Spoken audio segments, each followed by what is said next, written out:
Good morning, everyone. It's Julie at the Paper Bag Lady 1, and I've got another project for you. Here's another custom order that I have all finished, and it's ready to get sent off to its recipient. This is a lady who, I think she lives in Texas, ordered this.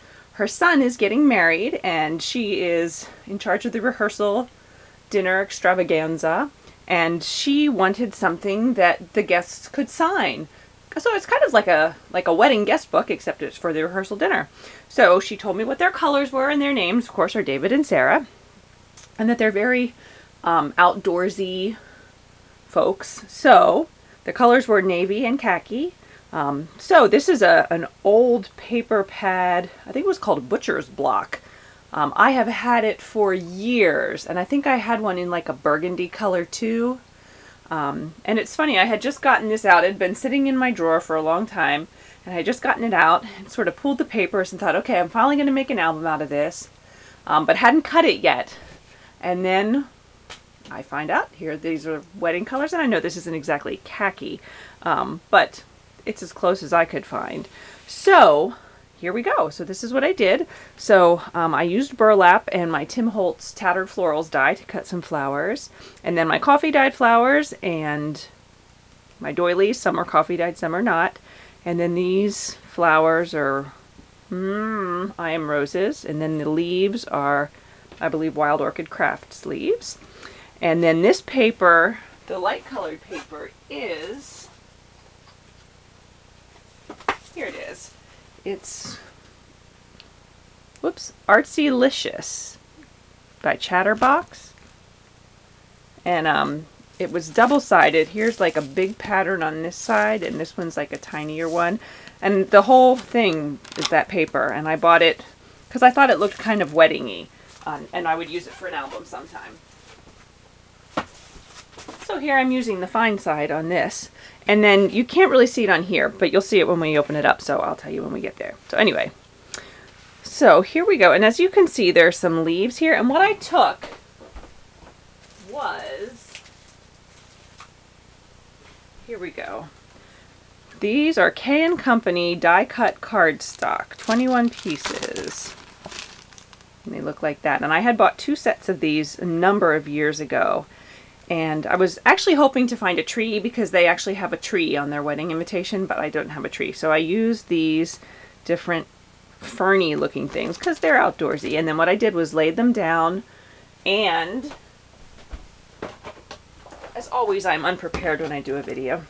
And then I laid them down on the paper, and then I spritzed them with the Lindy's, the golden doubloons, because that was about as earthy of a color as I had.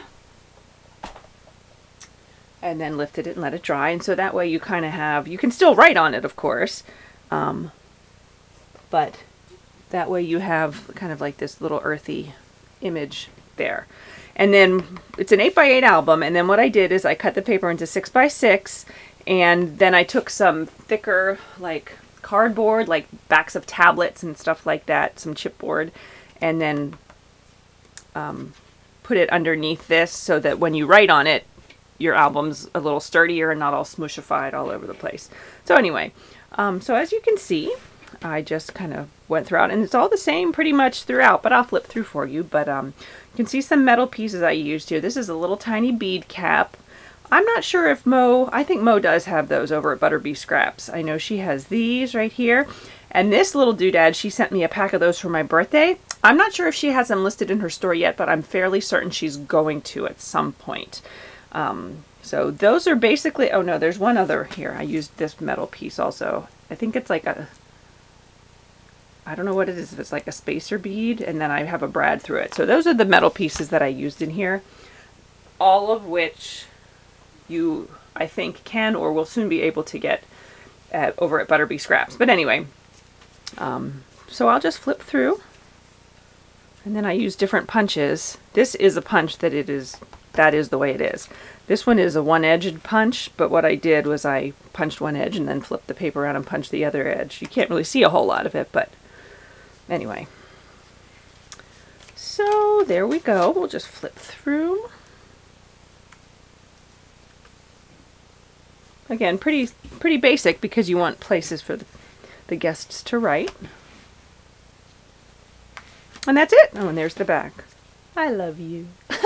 Anyway, so I hope that Sylvia likes that and that her son and future daughter-in-law will enjoy it as well, and that they have a fantastic rehearsal and wedding day. I think the wedding is in May, if I remember correctly. So I will be packing this up and sending it off soon. In the meantime, if you have any questions or comments, I'd love to hear from you. Thanks so much for watching. I really appreciate it. And I still have another custom order to do, so I'll give you a sneaky peek. You can see right there, it's that binder and then that little book cover back there. That's the cover of an old wedding book. This is for a wedding, a bridal shower. It's going to be a recipe book. But anyway, I still have a lot of work to do on that. So, again, thanks for watching. I hope you have a great day, and I will talk to you soon. Bye.